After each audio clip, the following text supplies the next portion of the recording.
Barring injury, this is how the Dallas Cowboys travel to Philadelphia and defeat the Super Bowl champs on Thursday Night Football to kick off the 2025 NFL season.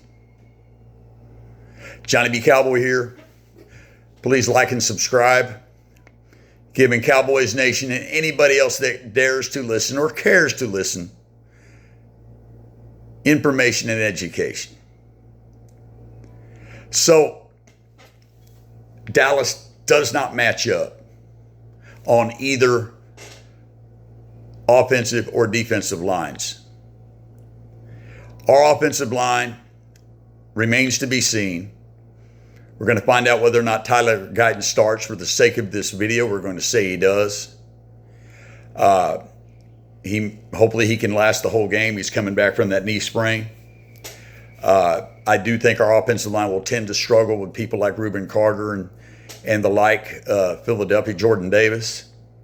I do think we will run the ball successfully at times, but for the most part, we'll struggle a little bit. If we get to 75 yards, I think that's a make or break point. And that's not counting any yards added by Dak on scrambles or whatnot.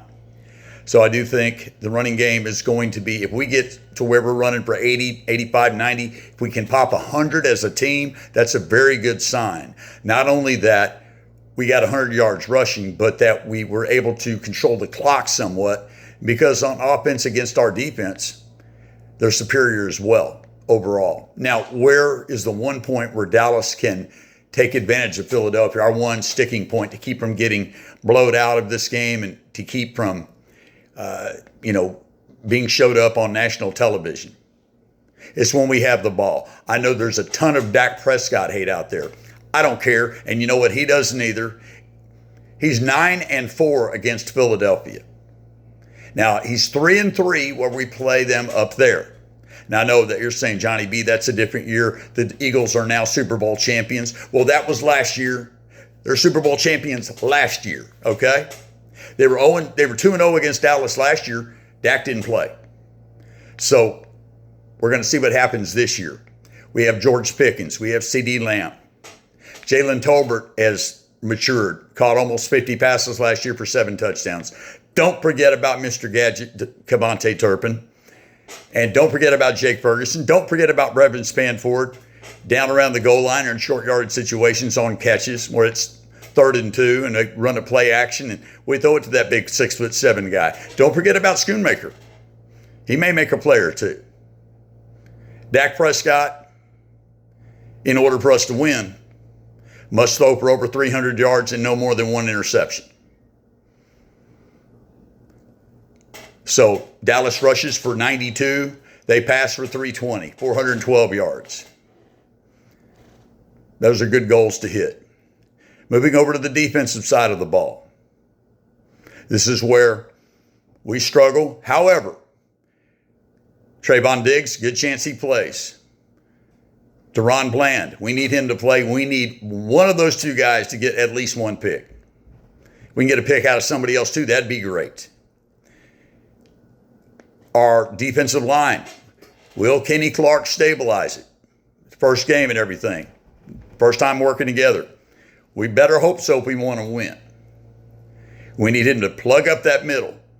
Continue to. We need Jack Sanborn. We need Kenneth Murray Jr. to attack once they eat up those double team blocks. We need them to make some plays. Again, Dallas will struggle against this offense. Jalen Hurts, Saquon Barkley, A.J. Brown, Devontae Smith, Dallas Goedert. They won a Super Bowl last year and they beat the Chiefs by 18 points doing it. This is, on paper, the toughest test we have all year. Even worse than playing Kansas City, because Kansas City, at least we play them in Dallas. We get our hardest game of the year on paper Thursday night. So we don't match up quite yet. How does Dallas win this game? We need to win the turnover battle. We must win the turnover battle. If we have 1 turnover on offense, we need to get 3 of theirs. We need to win the turnover battle by 2. I believe we will. Even that, though, will that be enough? Because I would say Philadelphia's offense versus our offense, they're 10 points better than us. But a turnover can give us 3 to 7 points. We're still behind. We need Mr.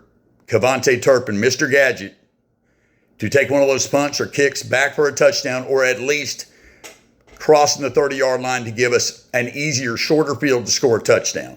And another special teams thing we need, we need Brandon Aubrey to kick us a couple of 50-something plus yard field goals, maybe even 60.